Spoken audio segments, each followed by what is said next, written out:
In our protagonist's previous life, he worked on a rescue team and died in an accident. After that, he woke up in this world filled with mounted beasts and the so-called awakened. In this place he also unlocked a power. By using physical and mental energy he can create gems. If the target accepts the gem he gains control over their life, soul, and even consciousness. In theory it seems like an incredibly overpowered ability. But of course there's a rather obvious problem. With the gem in hand someone asks what Zhang Ping is up to. He tells Suiting Alex nothing and asks if she wants a candy. However, she tells him to forget it since she would never want to be controlled by him. The issue with the ability is that the person has to know what happens when they consume the gem and must willingly accept the contract. Without the contract it's completely useless. The original owner of this body nearly exploded with rage because the ability was pointless. However, having lived a long life, he developed a more resilient mindset to deal with such a useless power. Even so, Suiting Al encourages him not to give up, assuring him that soon he'll find a creature willing to be controlled by him. The girl comments that it's easy to say, but no one else would accept it besides him. At that moment, he has an idea and wonders why he hadn't thought of it before. He starts eating the gem while she asks what he's doing. Instantly, a green power begins to wrap around his body, and a strange energy rises into the sky. Suiting Al approaches and asks if he's okay, to which he responds that he is. She advises him to be more careful because that was terrifying. They chat for a while longer and she mentions that it's getting late, so she's heading back to the dorm. The protagonist asks if she's really about to graduate. She explains that she's learned everything from the books and now only combat will make her stronger. He knows that joining the patrol team and protecting the land has always been her childhood dream. She tells him not to be too discouraged. Once he gets stronger, maybe they can work together. The protagonist is so useless that he was assigned the role of the school's farmer. He tells her to forget about it as he'll probably live a very simple life. Despite that, she looks a bit sad. Even though she was friends with the body's former owner, he still feels strange about leaving her behind. He thinks that he really wants to hug her. Suddenly, out of nowhere, he starts hugging her. It's as if he's watching himself from another consciousness, wondering why his body is moving on its own. She gets flustered and says she's leaving, running off while he tells her to be careful on her way. She turns back embarrassed and tells him to also pay more attention to things. The protagonist smiles and waves goodbye. However, he realized that his body had moved on its own when he wanted to hug her. It felt like he had subconsciously commanded himself. Maybe it was just a coincidence, but he obviously wanted to test it. He tried to fly like Superman but ended up falling face first into the ground. He prepared a punch called Mountain Fist, but it didn't cause any damage except making him fall like an idiot again. He lay there crying but soon realized that with his mind, he could now control any action. Of course, it couldn't go beyond what a human is normally capable of. But as long as he knew the exact movement to perform, he wouldn't need to practice.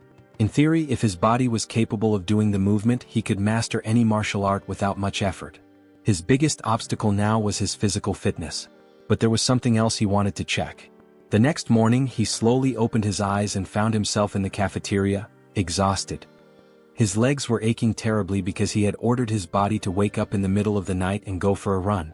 His hypothesis that he could control his body even without being conscious was confirmed, and it seemed like no one suspected anything. People started chatting about someone named Lu Jihyo arriving.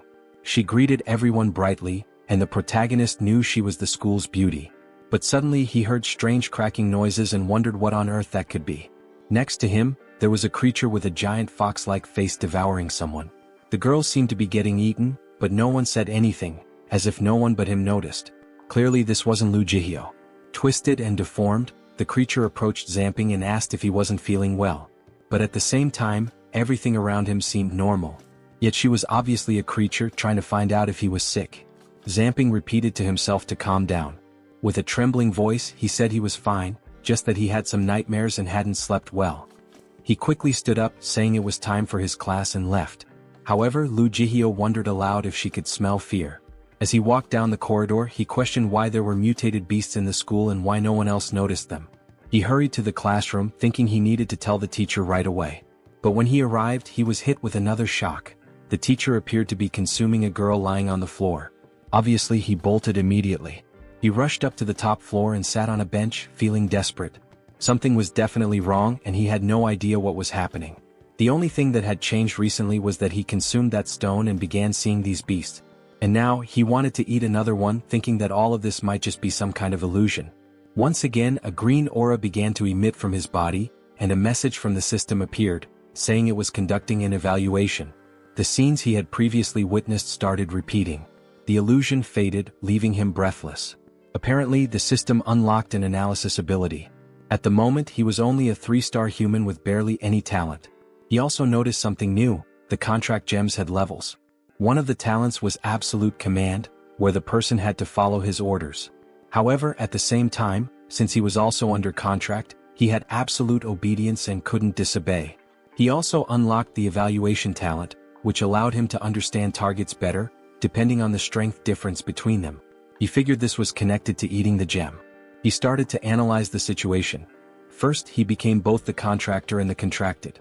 Since he could control his own body through the consciousness of the ability, he was no longer affected by powers that created illusions for his body. Those fox creatures were all high level, and he didn't stand a chance against any of them due to the cognitive distortion they could create. It was possible for them to consume someone without anyone else noticing. He remembered Su Jinyao, that childhood friend, had mental abilities, so maybe it would be best to talk to her. After school, he decided to find her. What scared him was what he saw outside the school. A romantic couple passed by, but the girl had also already been taken over by a fox. He then headed to the patrol team headquarters. When he approached the receptionist, a beautiful woman asked him what he needed. He told her he was there to see a girl named Su Jinyao who must have joined today. But to his surprise, the woman also turned into a fox and told him to wait a moment. Sitting on the bench, he wondered how these creatures had already taken over even the patrol team. Apparently, even high-level awakened people couldn't see through the illusion. Then someone asked him what he was doing there.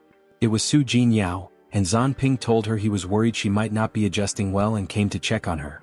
She reassured him that there was no need to worry and introduced him to her team, saying they all took great care of her. The protagonist replied that it looked impressive indeed. Excitedly, she said that from now on, she would work hard and get stronger to eliminate all the beasts and avenge her family. She even suggested that he should join the patrol team since they were low on members. But the protagonist, feeling awkward, explained that his ability wasn't very useful, so he wouldn't be much help. Since she was adapting so well and he was just a farmer, he told her he was leaving. But you can guess the truth, he was really saying goodbye to Su Jinyao and her entire group, who had already turned into foxes too. Trying not to show his fear, he left, wondering how the strongest group in the city had been wiped out so quickly. Su Jinyao had just arrived today and she was already in this situation. These creatures were called foxes of the natural order. Their ability made anything out of the ordinary seem completely normal. Not only had they infiltrated the school but the entire city. The entire city of Pearl had become livestock for these monsters. Using his analysis skill, he managed to uncover some details about the creatures. First, most of them ranged from intermediate to high level. However, in the patrol team, there were several creatures whose levels he couldn't even detect. Second, the creature that killed Luo Xiu was extremely powerful, and the moment he tried to analyze it, he knew he would be discovered. That was an advanced level or possibly even a king-level creature. With such strength, it was no wonder they wiped out the city without anyone noticing. What made it worse was that these foxes were incredibly intelligent, and all their abilities were geared toward disguise. Fourth, it seemed the foxes always prioritized people with the most influence in society, while everyone else was nothing more than cattle for them to feed on. In the current situation, facing so many of them would be a death sentence. However, he couldn't just stand by and watch so many innocent citizens die. He needed a way to get stronger. A week later, he woke up at 3:54 a.m. Ever since gaining his ability, it seemed like his body was resting much better. In addition, he had advanced to level 2 after a lot of training. All the excess physical and mental energy he had was being converted into gems for consumption, in hopes that sooner or later, he would gain a better one or evolve his talent. After all, ever since his level up, the gems had lost their color, and it seemed like he couldn't gain anything from consuming them. But today he finally obtained a colored gem again. He ate it, thinking it might as well be poison, but he hoped for some effect this time. An aura began to gather around him, and in his profile he received a new ability, Night Walker. It gave him night vision, reduced his presence during nighttime, and made him completely invisible when in the shadows. Additionally, his contract gem advanced to level 2, making him wonder if it was tied to his base level. If he could truly gain a new talent with each level, he would eventually become unbeatable. But now that he had unlocked a new talent, there was no reason to delay, it was time to start practicing. Activating his Night Walker ability, he thought about testing it out. He sprinted through the school, noticing that his night vision was far superior to his daytime vision. He could spot any object, including a strange ring lying on the ground. He crouched down, finding it odd that the ring was just there. After several attempts, he finally succeeded in using his analysis ability. The ring was called the Ring of Assassination, and when worn, it caused all life forms to subconsciously ignore the user completely. The analysis revealed what had happened. The natural order fox controlling Lu Jiu's body had confronted someone, probably the original owner of the ring. He charged at her, but she seemed to be expecting him. With a single slash, she cut him in half. He knew Lu Jiu had always been an honest girl, so she wasn't the target of this attack. This meant that, aside from him, there were others in Pearl City opposing these foxes. Suddenly, a fox jumped over the wall, asking who was there. It rummaged through the bushes, saying it was sure the ring had been there. It sensed someone's presence but strangely couldn't feel anything now. The fox concluded that if someone had escaped its radar, they were probably a mid to high level awakened individual. Realizing that the fallen ring was actually a trap, the protagonist watched as the fox left, announcing it would inform the royalty. This was perfect for him since, combined with his Nightwalker ability, he was now practically invisible. The sun finally rose and it was 5:36 a.m. He knew that in order to get stronger quickly, items were his best option. Suddenly he heard footsteps approaching. A strange voice called his name. Confused, he asked who was there, only for the voice to tell him to hide. A girl grabbed his face, warning him that they were coming, or rather they were already in his room. 4 minutes had passed since he woke up, and 3 foxes were watching his sleeping body. Luo Xiao, one of the foxes, asked if it had been him and prepared a red attack in her hand, telling him to die. The attack came straight at his face as he drooled. The fox paused, thinking that if it had been him, he would have fought for his life. Plus, she couldn't sense the presence of the ring. Another fox commented that he was suspicious since he went for walks every day, but today he hadn't. However, Luo Xiao, who was also royalty, declared that it wasn't him. That guy was just worthless food and they should learn not to waste their meals. Time passed and the protagonist woke up in a panic. He spat out the ring, realizing that had been a close call. He had been foolish to forget his daily walk but was lucky that his body instinctively swallowed the ring, preventing his exposure. What puzzled him was hearing Su Jinyao's voice telling him to hide. He wasn't sure if he was becoming sentimental or if something else was going on, but one thing was clear. He needed to get stronger and seek revenge. In the meantime, to avoid suspicion, he had to continue living normally. Later, he went to a cafe, where 2 girls were gossiping about a body that had been found torn in half that morning. The victim was apparently someone called Black Star, a highly skilled assassin in Pearl City. The protagonist wondered if that was the person from his vision. If someone so famous in the city had been killed like that, clearly dealing with Luo Xiao wouldn't be easy. Strangely, they had left the body for the public to see, perhaps as a warning to anyone who dared oppose the natural order foxes. Their surveillance would undoubtedly increase, and he urgently needed to find new equipment. After class, he decided to check out some blacksmiths, but every shop he visited seemed to be run by a fox. He performed another analysis, and the system congratulated him for completing it without assistance, informing him that he had reached the intermediate rank of the ability. Now he could see growth potential and even some talents. A fox invited him into the shop, but he politely declined, saying he wasn't interested. His priority was to find a shop that hadn't been taken over yet. He approached a blacksmith called Soul Iron, where he overheard someone inside praising the quality of a sword. A blonde man was trying to sell it to an old blacksmith, claiming the blade was incredibly well made and offered at a low price. But the old man told him to stop eyeing his daughter and take his junk elsewhere. Angry, the blonde man got in the old man's face, asking if he hadn't heard what he said. Suddenly, the protagonist grabbed the sword the blonde had left on the table. The blonde demanded to know what he was doing, while the protagonist used his analysis ability. The blonde, furious, warned him to give it back or he'd get beaten up. However, the system revealed that the sword, while flashy, was useless due to poor repairs. Immediately, the protagonist declared that the sword would break and sure enough, it shattered at that moment. The blonde activated electricity around him, accusing the protagonist of ruining his plans and asking if he knew who he was. A direct disciple of the martial arts master from the Xingue school launched a series of light attacks at him. But the protagonist responded with the Shadow Clan techniques. But Zhang Ping simply slapped the fool across the face. Our protagonist wondered how someone could be so weak, and the guy accused him of being dirty. He wasn't scared at all, though. He had already noticed this idiot was only level 1 with a low growth potential. The guy threatened revenge, saying he'd come back stronger in the future, but our hero just thought he was delusional. While distracted, the guy saw a chance for a sneak attack. However, he was already on the ground, beaten, and the protagonist commented that the guy really liked fighting dirty. Then someone approached, remarking that they'd only stepped out for a second, and the smithy had already become noisy. A girl with an impressively toned abdomen threatened the fool, telling him that if he didn't leave, he'd get beaten up. Panicked, the guy ran off, and our protagonist figured it was time to get out of there too. But she blocked his path, asking where he thought he was going. He asked what her problem was. She said he should stay for a chat. The story took a moment to show us the protagonist's room, where the tale began, and where he'd once talked to his childhood friend. It also showed the sports field where he did his morning walks and found the ring on the grass. Back in the smithy, he asked the girl what she wanted to talk about. She explained that she was a weak and single girl struggling every day to survive while also taking care of her uncle. She'd noticed his great potential and physique and wanted to make a small request. She asked him to stay and help the old man Liat Efna run the shop and learn blacksmithing. Of course, she'd cover his room and board plus pay him. Our protagonist was thrilled, thinking it would be great to learn since he'd need many items and didn't have much money. Plus, it seemed like this shop wasn't under the control of the natural order foxes. He struck a pose, claiming he was a man of the field and never shied away from work. She slapped him on the back, saying that's what she expected from the guy she was interested in, while he jokingly thought his first priority was surviving her hits.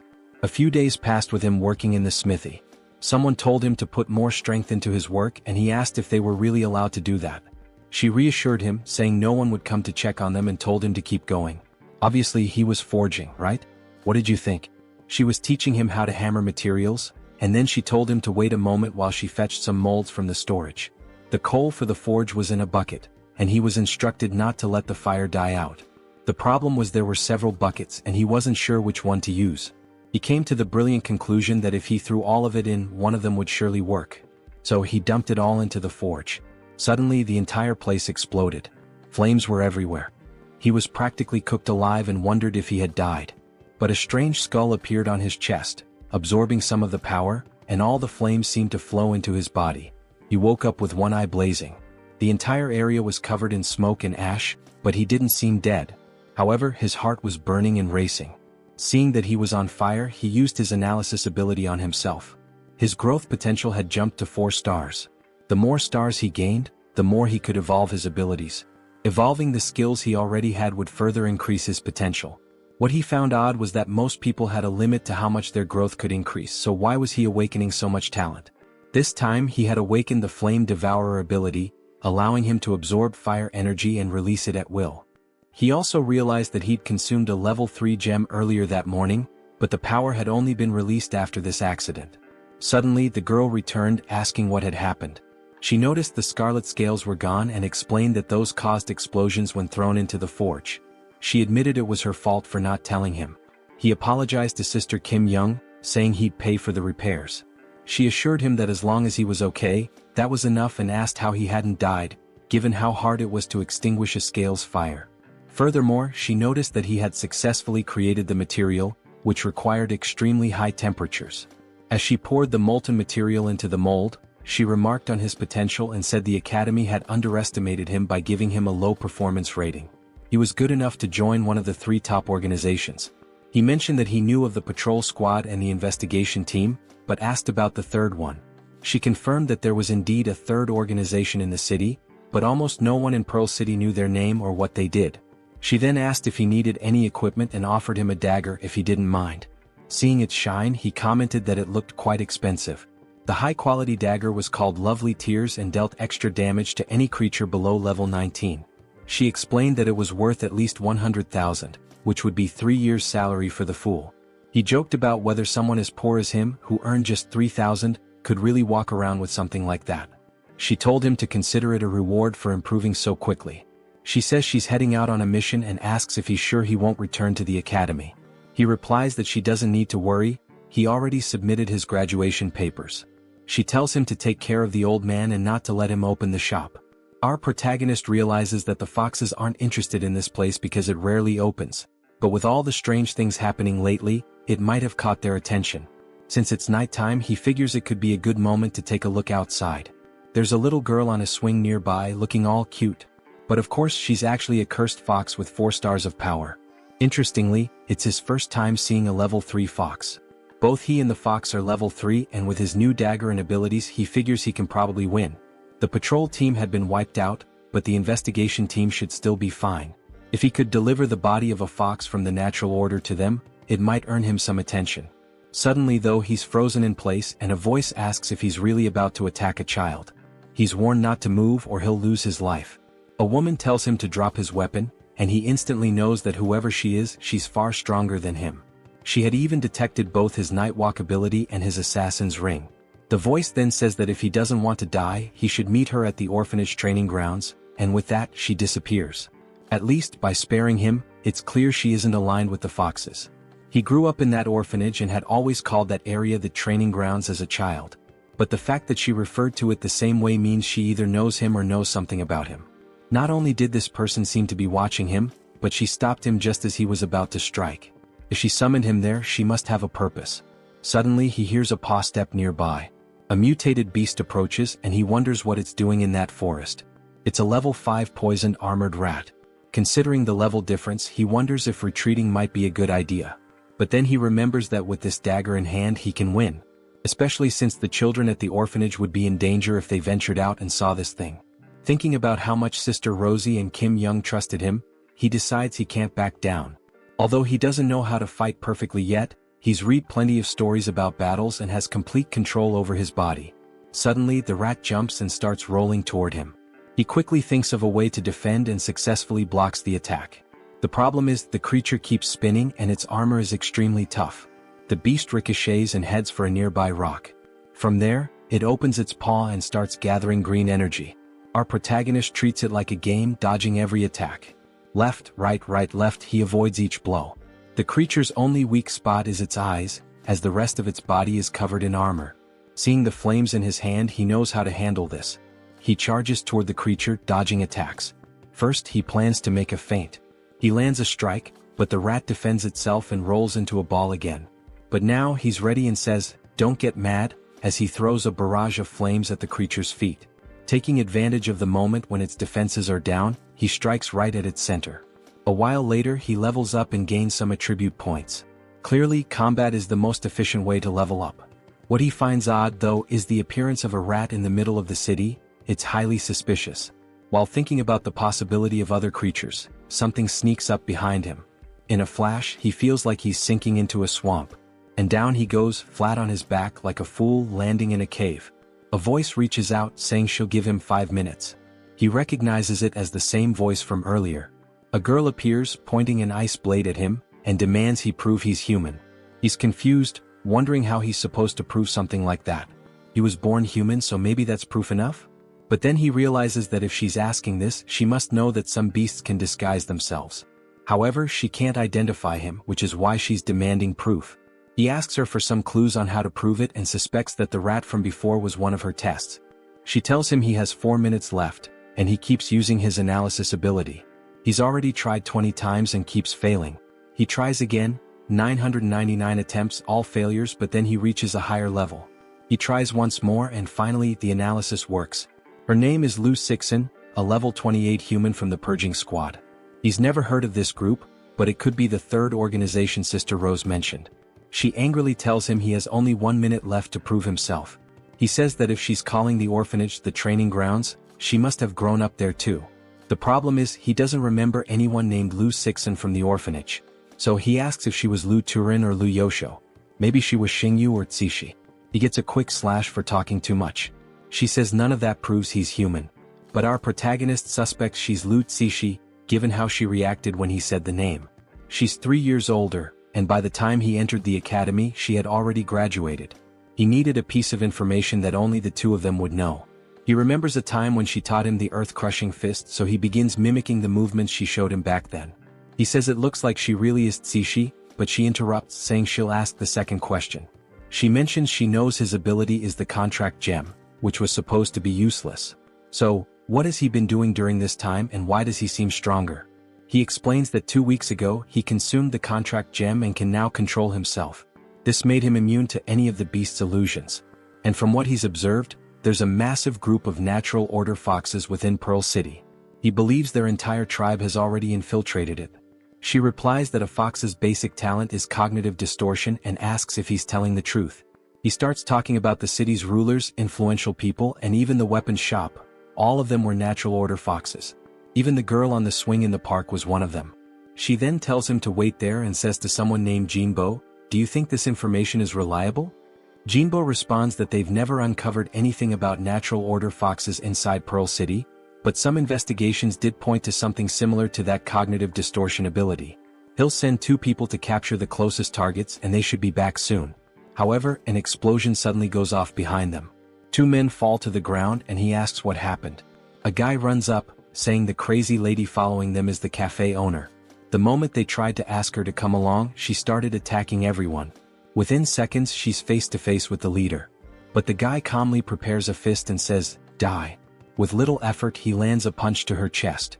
The woman says something about integrating, and he tells her it's arrogant to attack like that.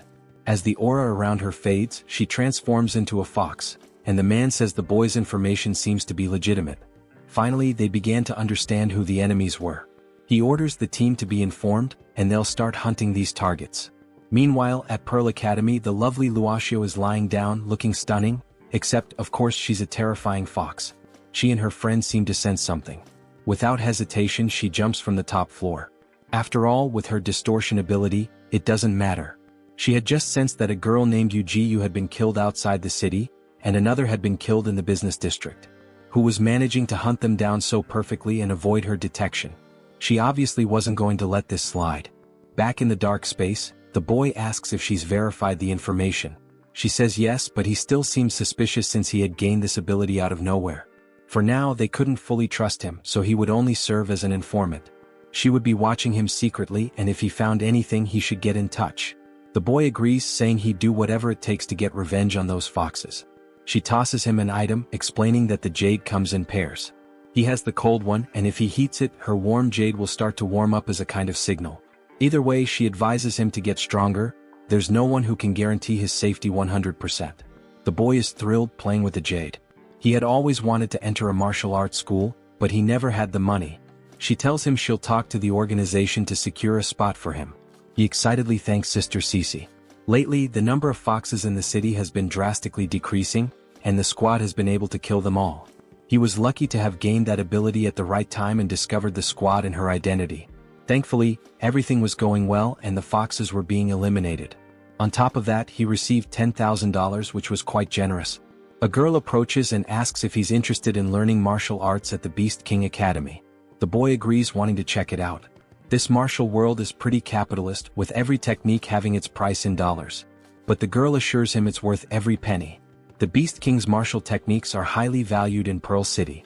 She grabs him, saying that if he doesn't believe her, she can demonstrate. She then prepares him and explains the first 3 techniques: the monkey style, crocodile style, and phoenix style. The boy notices that these movements are much more precise than what he had been practicing. It truly is a good martial art. The only issue is that the girl clearly isn't prepared to teach it properly. The boy, being kind, asks if she's okay. Just then, a strict officer approaches, asking who gave her permission to hand out flyers here. Embarrassed, she apologizes, saying she didn't know it wasn't allowed. Suddenly, a blonde guy shows up and mocks the Beast King fist, calling it ridiculous. But when he spots the boy, he quickly changes his tune as the protagonist teases him about the thunder technique. Obviously, the guy didn't like that and said it was time for revenge from that day at the blacksmith. But before he could act, the girl stepped in, saying no one would harm our boy. The guy started yelling and ripping off his shirt. Meanwhile, our boy activated his analysis ability. Both idiots were at level 4 and claimed they were going to take down both of them. They were using a skill that reduced their intelligence by 70% in exchange for a little more strength. However, Akira found it confusing. He wasn't even sure if it could really be called a talent. He then focused on the girl, whose name was Wan Jimin, and noticed she had tremendous potential for growth. She would be strong in the future, but at her current level 3 she was just going to get beaten. So, he handed the flyers back to her, saying, "This is my problem. I'll handle it." He was eager to test the techniques he'd just learned from her. As soon as he finished speaking, the first idiot lunged at him. But our boy dodged easily and hit the first style on the back of his neck. The second one came at him, but he landed an elbow strike to the stomach, saying, "That's the second style." Then the useless blonde guy came running at him with his lightning technique again, only to receive a kick to the groin before he could even finish. Jimin was already impressed, asking how he learned it all just by watching once. She even asked if, in the future, he could teach her when she didn't know something. He agreed and she thanked him, saying together they'd become much stronger. Our boy recognized that with her level of potential, he might need her help someday. When they reached the academy, they saw a bunch of people panicking, as it seemed the instructor was coming back. Jimin mentioned that Instructor Biden was a bit cruel, and anyone who failed to complete their mission would usually be punished. He asked if she'd ever been punished there. She replied that she was probably the most punished since she hadn't accomplished much in a whole month. Our boy wondered why she seemed so proud of that. Just then, someone opened the door and everyone greeted the instructor. Jimin advised him to be cautious when greeting him. The first thing the instructor said was for everyone to run 50 laps. Our boy saw that his name was Biden, and he was a level 25 human. He immediately noted that Biden was strong just from being on the same level as Cece. Biden then asked if he was the one who helped deal with the school, and our boy replied that he was. The instructor prepared his fist and told him to take a look. Our boy asked him to wait, explaining that he wasn't strong. But as he dodged, Biden asked what kind of beginner talk this was. He'd heard that the boy had learned the Monkey King technique from just one demonstration. As a punch came toward him, our boy realized he wouldn't be able to dodge. But the instructor was kind and only lightly touched him. He said that at first he hadn't believed it, but the boy really did have potential. It was just a shame he'd learned from someone completely useless. The movements of that girl weren't even close to the real thing. He said he'd personally teach the boy, and our boy thanked the instructor. But now it was time to deal with the slackers from when he was gone. Everyone was ordered to line up and fight him, then do 500 push-ups and run 10 kilometers. Jimin shyly touched his arm, and he asked what was wrong. She admitted that the instructor had never given her private lessons, so she hoped he could pass on the teachings to her later. He agreed, suggesting they go to the Soul Forge together to train. She lit up, saying she thought he'd reject her. In his system, our boy could see that she had a weakness. It took her 90% longer to learn anything. However, training the same thing daily would increase her learning speed by 10% each day, up to a maximum of 100%. Clearly, this ability was torture for a teacher who didn't know, as they'd be frustrated by her slow progress. 5 days passed and they were back at the forge when someone commented that her movements were still wrong. The boy had taken her to the basement and was teaching her the techniques, saying everything was incorrect. Even though he'd broken down the techniques into smaller parts, she still struggled to learn them properly. But that beast fist technique he had learned was truly something. Nissan Rosie Kiang returned, and our boy told Jimin to keep training while he went to check on things. Upstairs, she said she'd almost slipped up this time and still couldn't understand why the mutated beasts were decreasing more and more. Because of this, they were forced to go hunting in the north, where they encountered some storm wolves.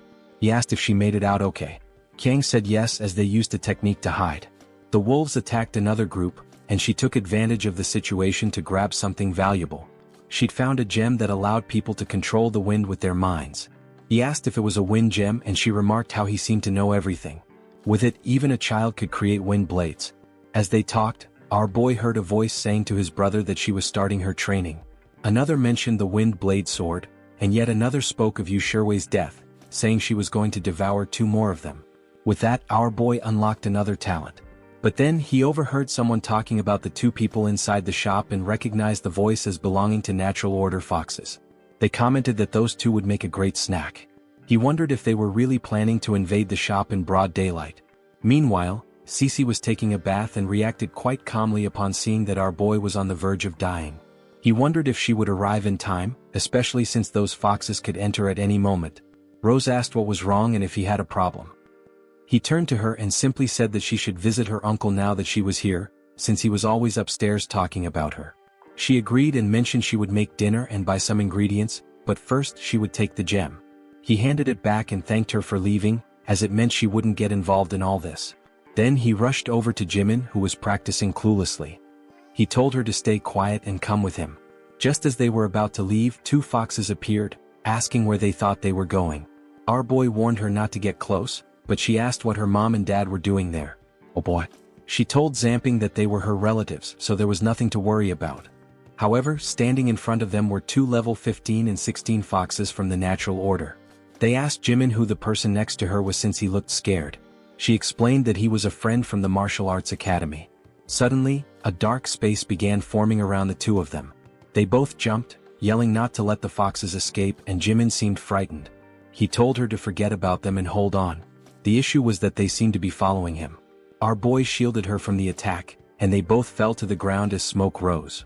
She asked if he was okay and he said he was. Jimin then asked her parents what they were doing, and our boy warned her not to get close because they were mutated beasts. The mother responded, saying it seemed like he could see through their disguise. If that was the case, he couldn't be allowed to live. Our boy barely dodged, realizing his physical abilities weren't keeping up due to his lower level. Worse, the mother was heading toward Jimin, who was too scared to react. Zhang Ping couldn't break free from the other fox either. Just then, Cece appeared and told him to step aside. Boy, did she unleash a barrage of ice that pierced one fox, then continued to hit the other. She jumped to finish them off, but Jimin pleaded for her to wait. Too late, there was no mercy. Cece turned and asked if they were okay. Distraught, Jimin asked why her relatives had become rugs. Our boy tried to explain that they were actually foxes who had taken the form of her parents. Poor Jimin was devastated, crying that it was impossible, they were definitely her parents. Then Zhang Ping asked why they hadn't reverted to their true form. Cece explained that if there was a fox above king level in the city, they could maintain such an illusion. Last time they returned to their natural form because they were killed outside the city. That's when Zhang Ping started to understand. He was the only one who could expose the truth. He told Jimin that these two had killed her real parents and taken their form. As he uncovered the bodies, he revealed the awful truth. Poor Jimin cried in despair, saying she didn't know how this could be possible. Meanwhile, Yu was fuming.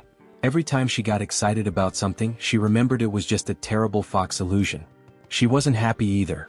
9 of their own had been killed that week. The leader suggested they should just kill everyone and take control of the city. But the chubby one asked if they were going to eat grass after everyone was dead. You told them to shut up, warning that wiping out all humans would be inefficient and a waste of food. The priority now was to find those people hiding in the shadows and eliminate them. The vice president then suggested that if they brought in strong beasts to attack the city, the powerful humans would reveal themselves. Everyone knew there were 3 organizations, but no one had any clue what the third one was. The 2 foxes beside them agreed, saying it was a good idea.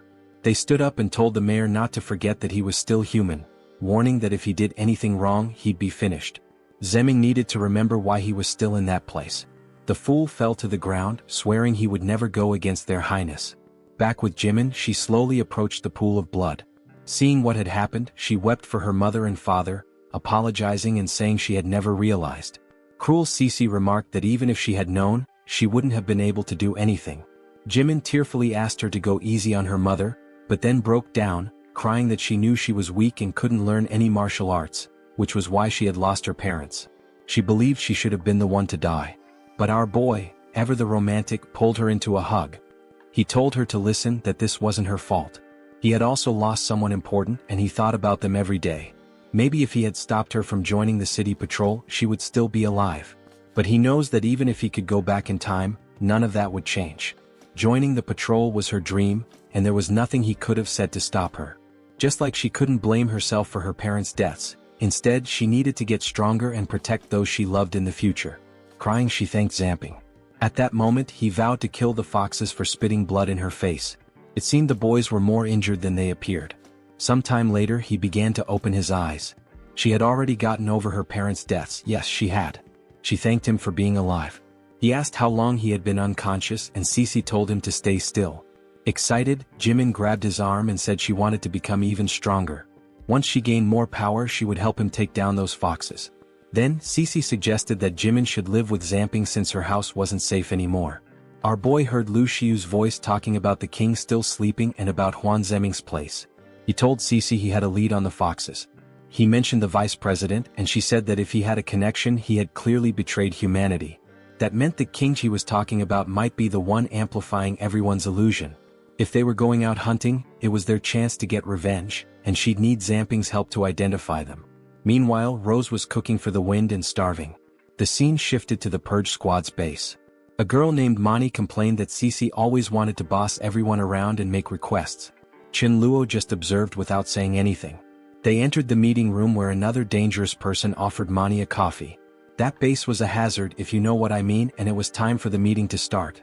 Her name was Shui Dai, and she was going to initiate the solar recharge.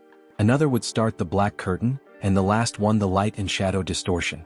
Together, they created a celestial curtain around the entire city. Meanwhile, Zhang Ping thought the Purge Squad was finally beginning to trust him a little. They were the only ones who had a chance to deal with everything and possessed extremely rare weapons. Besides that, they had a secret group for these types of operations. The leader had the ability to cast the Black Curtain, which was responsible for creating those non-existent spaces he kept falling into. Shui Dai had the solar recharge ability, which could give a long-lasting buff to allies. Qin Lui had a power that could make her or anyone else completely invisible. Together, their powers could create a celestial curtain that attracted any creature below the king level into the world they created. Since the foxes liked to use illusions to kill people, they were going to play the same game. We then see two girls walking through the city talking about killing these humans, or maybe they could capture them and take them back. The other mentioned the city had been chaotic lately, and her friend asked if she was scared. Suddenly she stopped and, with her purple hair, asked if she didn't feel something strange approaching. Her friend was about to dismiss it as paranoia until she felt it too and wondered where all the humans who were around them a second ago had gone. At that moment, someone approached with a fist aimed straight at the back of their necks. A small explosion hit the street, and the person said it was a shame they couldn't finish them off with one punch. They quickly realized it was the person who had been killing the foxes around the city and remarked that he was quite bold. It was Lu Bo who thanked them for the compliment. He was level 32, and Zhang Ping had warned him that these two were level 25, so he was confident. Both of them lunged at him, but he easily avoided one of their strikes. Strangely though, he seemed to take damage anyway. One of them leapt toward him, saying he was nothing more than food. He found it odd that even though he blocked the attack, he was still taking damage. The girls kept striking, taunting him by asking if that was all he was capable of. It was ridiculous that her friends had died to someone so weak. She even slapped him across the cheek. Lu Bo replied that now she knew how. Her friend jumped in saying he would pay for that. But watching closely, he said he could see it now. He had been defending against the human form, but he had to remember he was fighting a fox. It was difficult, but he finally understood her true size. Sure, they were strong when it came to sneak attacks, but in a real fight they were nothing. Agonizing, the friend called out for help from the other. But Lu Bo just smiled and asked if she was missing her friend. With that, he threw her straight into the other fox's chest. As they were knocked back, he appeared behind them. He warned them another hit was coming to finish them off, and delivered a kick that drove them into the ground. Agonizing on the floor, they wondered why they couldn't sense the rest of their kind. He told them to stop thinking so much because their end had already come. Then he unleashed an electric blast to finish them off. From afar, Zhang Ping watched, commenting on how strong he was. Cici remarked that of course he was strong. After all, he was their division leader. Our boy, however, commented that his outfit looked like something straight out of Super Saiyan. Cici received a warning that various different beasts seemed to be invading the city. If so many creatures entered, the celestial curtain would go into overload. She told Zhang Ping that they would have to deal with other creatures and that she would send someone to keep an eye on the forge. Our boy asked who was on the phone. She replied that it was a boss he would meet another day. Someone with a low level is between levels 1 to 10, while our guy is at level 4. Medium is below 20, where most of the foxes are found. Apex is the level where Jean is, at 32, and the king level is 40 or higher, where some foxes are located. Now outside the city, he was walking with Cici. It had been a long time since he had been in a place like this, and he questioned what kind of plants were surrounding them. Suddenly, she grabbed his arm, and the plants seemed to release electricity. A green bubble floated upward and exploded, spraying liquid everywhere. Cici warned him to be careful because that was actually acid. She pointed to a rabbit and said that would be his challenge while she took a look around. Our boy analyzed the rabbit and saw it was level 9. Although it seemed harmless, he couldn't let his guard down and needed to finish it off as quickly as possible. With that, he threw his dagger, believing that the first attack was the most important. However, the little creature managed to dodge. Our boy appeared next to it and activated the pearl fist. But the monster released poison from its ears. He realized he was still pretty useless. The rabbit started jumping and poison sprayed from various plants. He ordered his body to evade while trying to figure out what was happening. Clearly, this rabbit had insane reflexes and his stealth attack had been pointless. Not to mention, it was luring him into an area full of acid. The creature was quick and smart, making this no easy task. What struck him as odd was that the acid hadn't burned him yet. Perhaps the fire in his body could burn the acid upon contact. At that moment, the rabbit unleashed another series of attacks. However, he unleashed a barrage of flames and easily blocked it.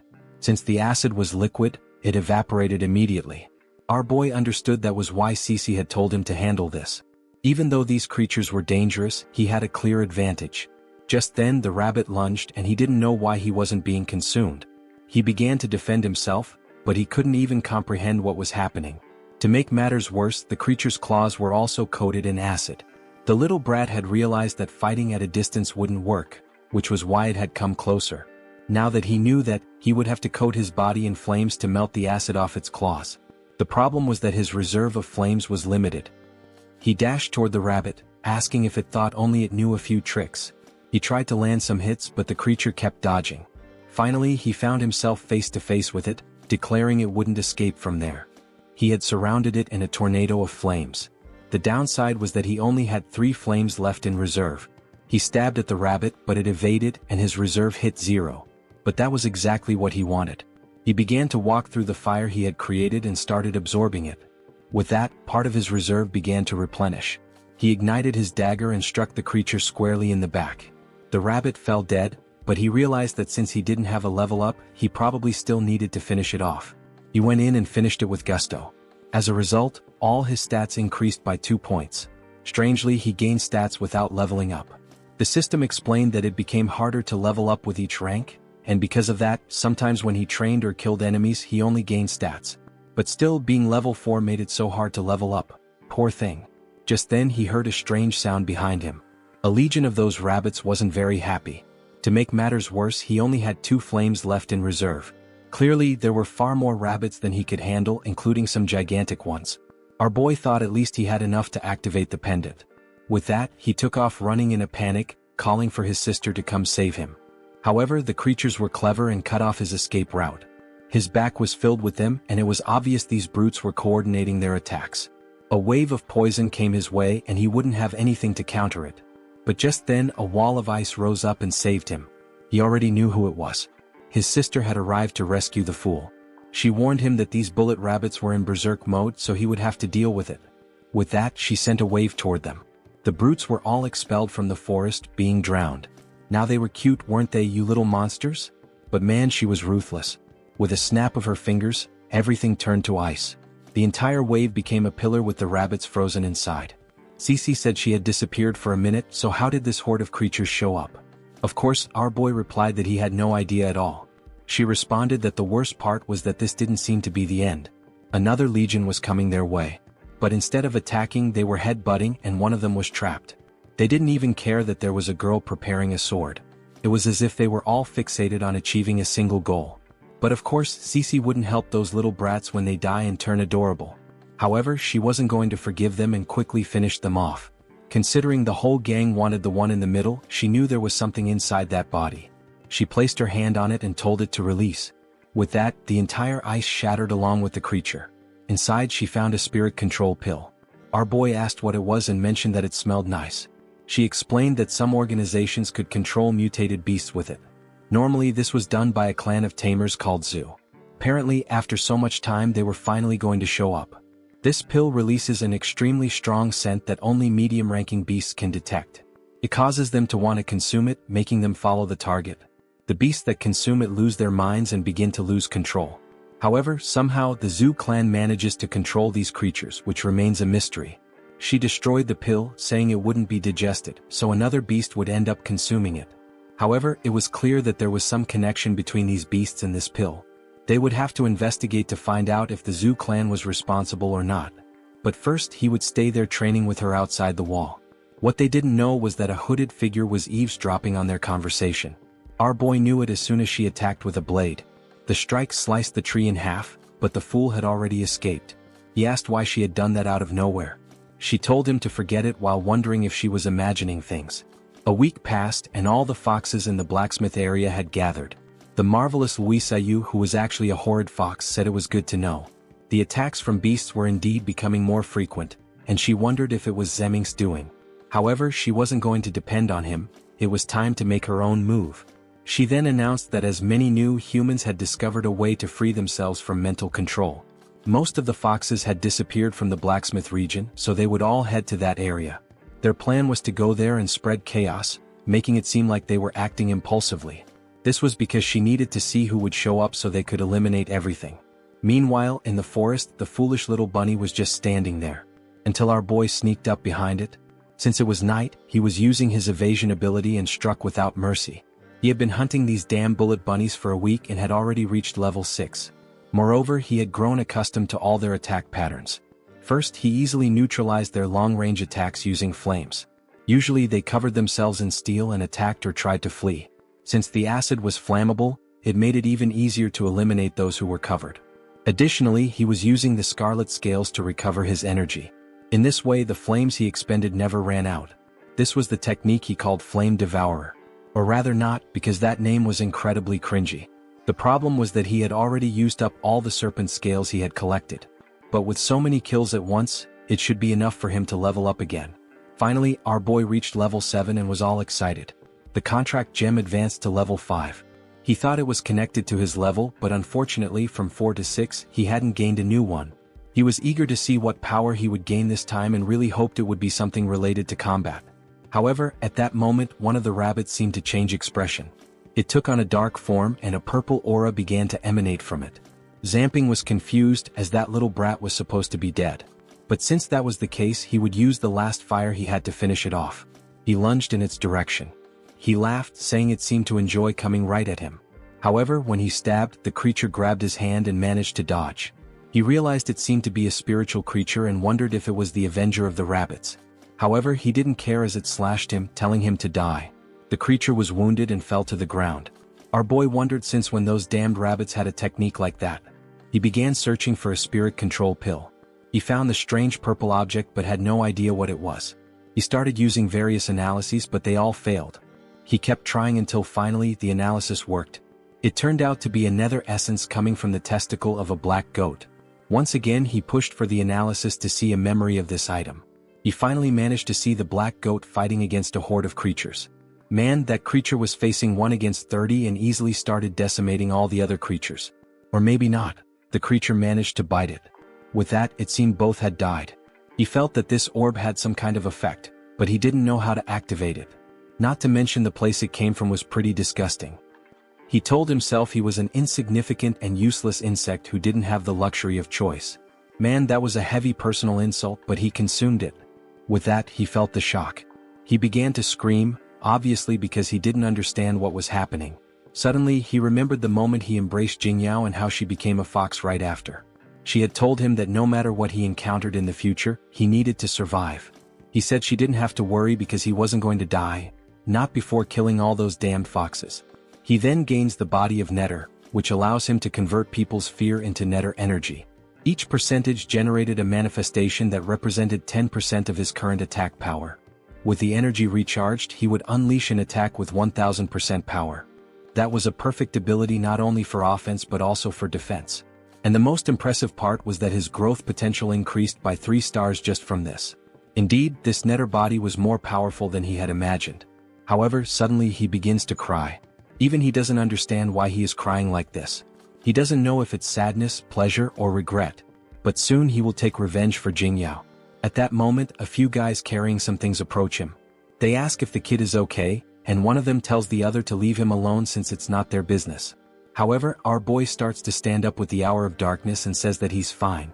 But the guys run off in a panic, and with that he gains energy from Nether. It seems he'll have to commit a bit of mischief in this world. What's more interesting is that this Nether energy could create any form he wanted. He wanted to gauge just how strong that was. He slashed toward a tree. Even a blade created with a bit of Nether was able to slice through the tree like it was paper. He sends a sequence toward the trunk that was coming down on him. Out of nowhere, he calls upon Minecraft.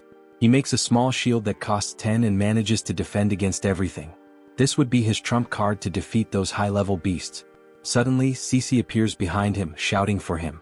She approaches, preparing an attack. She says that a Nether beast has been detected nearby and asks if he saw it. Our boy, a bit embarrassed, realizes he's going to have to tell a story. She asks what's up with him eating the essence. Apparently, he had a death wish to be consuming something whose nature he didn't even know. Obviously, our boy only did this because the analysis didn't indicate any danger. He assures her he was calm. If he felt anything wrong, he could order his body to just vomit it out. However, she questions what he would do if that wasn't possible. And if that item were a type of parasite that took control of his body? Alarmed, he asks if anything like that has ever happened. She explains that Nether creatures are completely unknown. They don't have a specific form and usually hide within other creatures. When the host body dies, they condense into an organ, and when another animal eats it, it ends up being controlled. The point is that nether creatures are specialists in infecting those who consume them. Our boy realizes he really did something foolish. And perhaps the intense pain he felt when he consumed that item was the creature trying to take control of his body. However, since he was fine, maybe that meant it had failed. She says that because he has absolute control over himself, the beast couldn't steal his body. But it was good to know that if he experienced any mutation he would have to make a cut. He apologizes when suddenly a spider drops down between them. It even surprises her, making her look flustered as she tries to slice it with her sword. The poor girl looks terrified as if she might faint from fear. She showed her adorable side clinging to our boy. He thinks she's still afraid of insects just like when they were kids. He remembers a time when he ran to her with something. It was a beetle the size of her head, and even he would have been scared of that thing. However, she hits it and it scurries away. Our boy feels sad, saying he was going to be its friend. Cece asks why he wanted that beetle as a friend when there are plenty of people to befriend at the orphanage. He admits he knows that, but eventually they would all leave that place and he would be left alone. But then she hugs him and says it doesn't matter what happens. They will always be friends. He swore that, right? But in the future she left him and almost killed him. However, of course he forgives her. Who does he think that scoundrel is not to forgive? Yet, he turns into a popsicle and she wants to know why he hugged so tightly. Anitun says he was lucky, but it's good to know there's a lot of dangerous stuff in this world. So from now on he should remember that he can't rely on luck. Our boy thinks that even though she seems so cold after joining this squad, she is always worried about him, even if she doesn't always show it. She receives a message saying she understands and he asks what it was about. She says that his training and the investigation will pause for now because they need to return to the Pearl City. It seems that leader Lu Bo has been injured, and they need to go back to provide support. Our boy is shocked that a strong guy like that got hurt and asks why they don't call the other groups. She explains that they can't alert anyone to their presence, and besides, things outside the wall are a mess. On the way back, she explains that when the cataclysm began, they raised walls to protect what little remained. Because of that, traveling outside the wall is extremely dangerous, and only a few awakened and independent individuals have that kind of courage. There are a few villages around Pearl City that haven't yet been overrun by creatures. In the sea there seem to be various apex-level creatures, and on the other side nobody has any idea what's over there. Upon arriving at the base, the guy explains that they were using the celestial curtain to keep an eye on the foxes. When suddenly several of them appeared on Blacksmith Street, they went over to handle the situation, but it turned out to be a trap. The leader of Imble was injured and is still recovering, so for now, she has to take on his responsibilities and ensure the city's safety. Our humble boy asks if she needs help. She modestly replies that she doesn't and tells him to head back to the blacksmith. If anything comes up, she'll send a message. With that, they part ways and our boy wishes them well. Finally, he would be able to relax a bit after so many days training outside the city. He was curious to see how Jimin's training was going. However, that's when he notices something strange. The people in the city seem to be paused. Someone approaches and calls out to the boy. He uses his analysis skill 66 times but it fails. Finally, it succeeds, but he only discovers that the guy is using a skill to hide his identity. The man comments that it seems he can see them and at that moment must be trying to assess his abilities. He congratulates him, noting that normally an awakened person can only use the analysis skill 10 times, but here he was with no limitations. Our boy is startled by how this guy can tell that he is trying to analyze him and asks the old man if he needs help with anything, despite being terrified, especially since this guy has an extremely intimidating aura. The old man questions if he wants to have a little fun. Our boy doesn't respond, and the old man asks why he doesn't start. Zampin replies that there's no reason to fight him. However, the old man counters, asking if he doesn't have a reason to get stronger or if that revenge against his dynasty was just a lie. In that moment, our lad is already on his neck, telling him to repeat himself. Strangely, reality seems to shatter. The guy teleports and he thinks he's behind him. However, as soon as he turns, the man blocks his punch and says he has a lot to learn. Zampin retorts that they'll find out right now and throws a flame at the old man's face. However, the fire passes through and seems to cause no damage at all. Then the old man appears in the background and says he has had a lot of fun, and now it's his turn. What he had struck was just an illusion, and the man sends a slash his way. Poor Zampin is bombarded by a flurry of ice attacks and wonders how this crazy guy has so many abilities. He starts to use a bit of his nether reserve to dodge. When dodging isn't possible, he pulls out his shield to defend himself. All of this just to get the man to lower his guard. Then he sacrifices the shield and sends an attack in its direction. As the shield's blow obscures the man's view, he moves to the side to finish him off. The old man says he's smart, just not strong enough, and sends out a beam of light that pushes the boy away. Zhang Ping falls like a fool. The old man remarks that it's impressive he has so much power at this level. Our boy realizes he's under the pressure of telekinesis and can't even get off the ground. The old man says they will need to have a little chat. At that moment he realizes that this guy is far beyond Jimbo or Sissy. The only person he's heard of who is more powerful than them is the captain of the Purging team. Our clever boy asks how he can refer to that guy. The old man replies that he can call him whatever he wants and questions whether he really doesn't know who he is. Considering that this guy has information about Jingyao, he can only be from the Purging squad. He knows the captain's name is Sito Shirbai, but wonders why he revealed himself to him. With that, he asks why the old man was there. The old man advises him not to think too much while he cannot block a mind reading and says that in the 2 years he's been in Pearl City, he's never seen a user of the unlimited type. It's obvious that this would pique his curiosity. Our boy asks if there really is such a thing as an unlimited level. After all, he thought Apex was the highest level. Shirbai explains that normal awakened individuals can only have a single ability, regardless of their comfort level. Meanwhile, those unlimited users can continuously gain new abilities as they grow stronger. There's something he's extremely curious about. Can his unlimited level ability, called the Path of Others, copy the ability from the Gem of Contracts? Of course, he's not going to do this for free. He expects to be rewarded with gratitude even if it goes wrong. Our boy wants to know what would happen if he refuses to test it. Shirbai says that would be his decision, but first he should take a look at the present. That was a bracelet called the Golden Treasure, containing the warehouse ability he used a long time ago. You should know what that means. Our boy gets excited. The warehouse is perfect for the abilities he needs that consume items. The old man tells him to raise his hand. A strange blue energy begins to flow out. He becomes thoughtful and lets out a sigh. Our boy asks if he's done. The old man replies that he is, but unfortunately he couldn't copy the gem's ability. He also can't copy any abilities he stole, so the boy truly was special. However, despite this result, the item now belonged to him. But as soon as he picked it up, he felt something strange. The analysis showed how the item was created. A girl with magical powers was tied up in a rope when they poured a golden liquid over her. It was the lives of humans and awakened individuals that were used to create items like this. He then asks Sito Shiba how items like that are always made so cruelly. Shiba explains that in the 2 centuries he's known, many items were created in this manner, even though it's strictly prohibited. He tried several times to break this item, but perhaps the boy could make better use of it. Zhang then asks what the city was like 200 years ago and if lives were wasted in that way. Shiba simply replies that yes, 200 years ago, the Zoo Beast family ruled the entire city. There, everyone was a slave to their desires.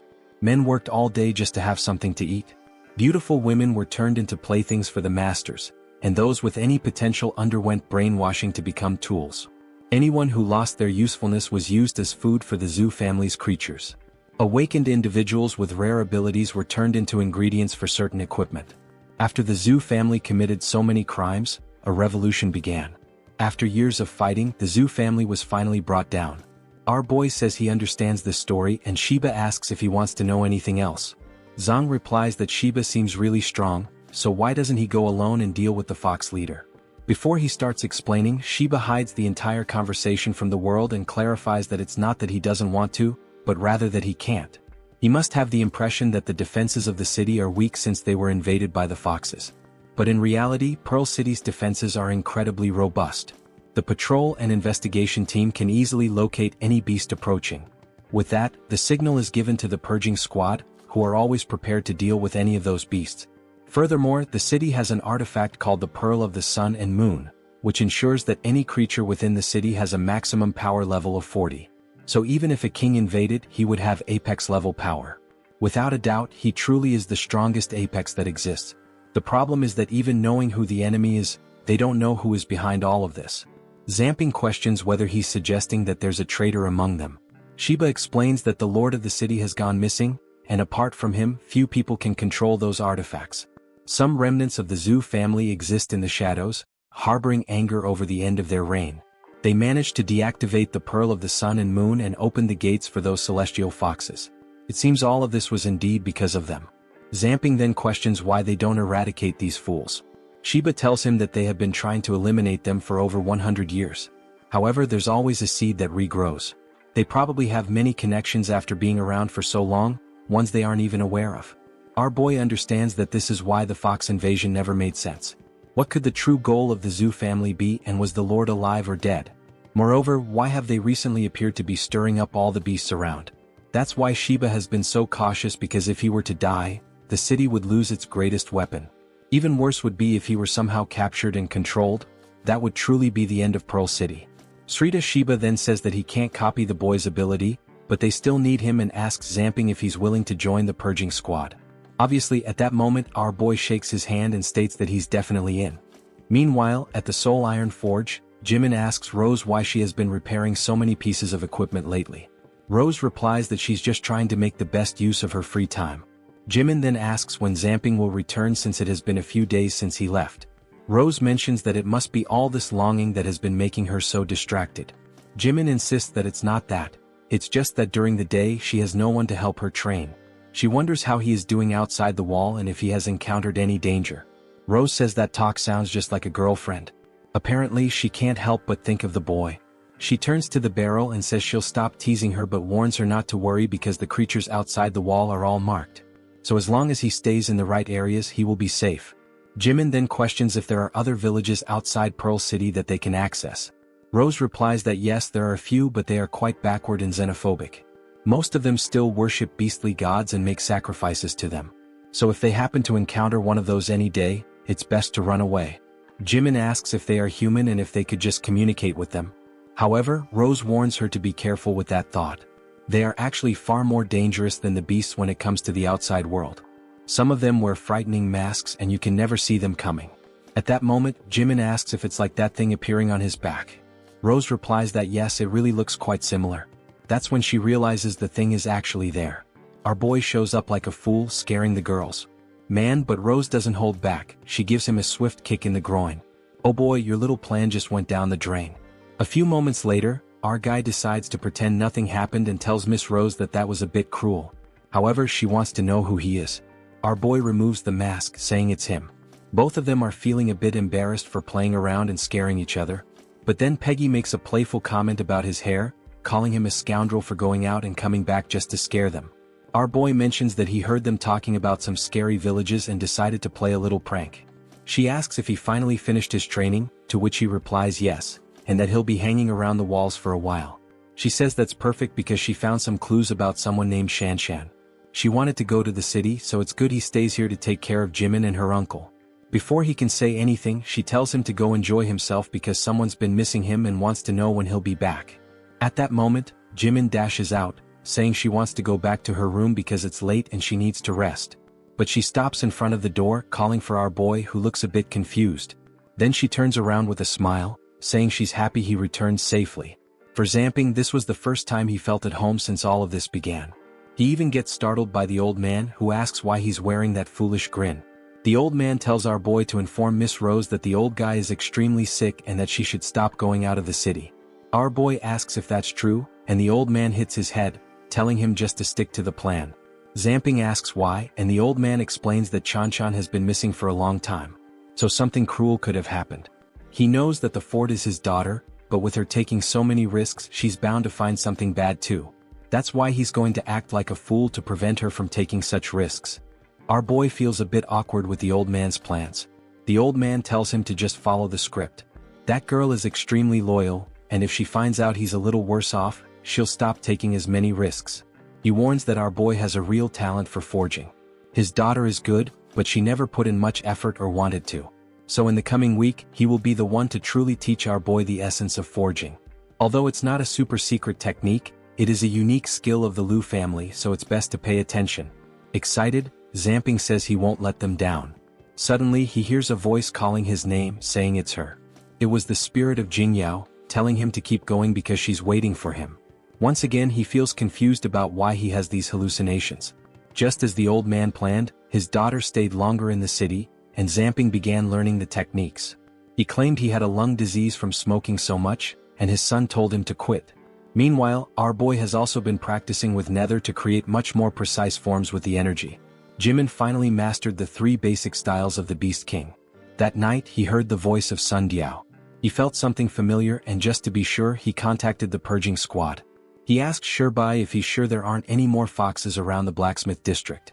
Shirbai assures him that he's certain because they cleaned out that entire district. This made Zhang Ping want to understand why he occasionally heard her voice.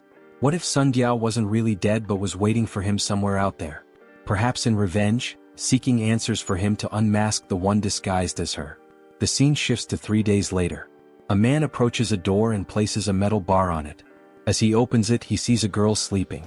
He moves closer to grab her, saying that the drug he used worked perfectly. Wow, under the blanket, he comments that the rumors about her having the best curves and skin the color of jade were indeed true. Today he would finally get to enjoy it. However, at that moment, a dark aura approaches and calls out for Xiao Fan. The man turns around wanting to know who's there. The strange voice begins to speak, saying he's so ugly. He has always been hated by all the women, and that's why he wants revenge on them. Today that shadow was there to rip away the soul he didn't deserve to have. Immediately, the man runs away, knowing that his whole family should be passed out because of what he did. What kind of cursed ghost was following him? Suddenly he feels a whip strike his knee. He falls to the ground like a fool, and Zhang Ping's stock of fear begins to rise. The poor guy starts crying, pleading for it to stay away from him. At that, the man faints, and our boy wishes he could keep him awake to instill more fear in him. However, this marks the success of the first mission he undertook. It was time to take this guy back to the barracks and let them deal with him.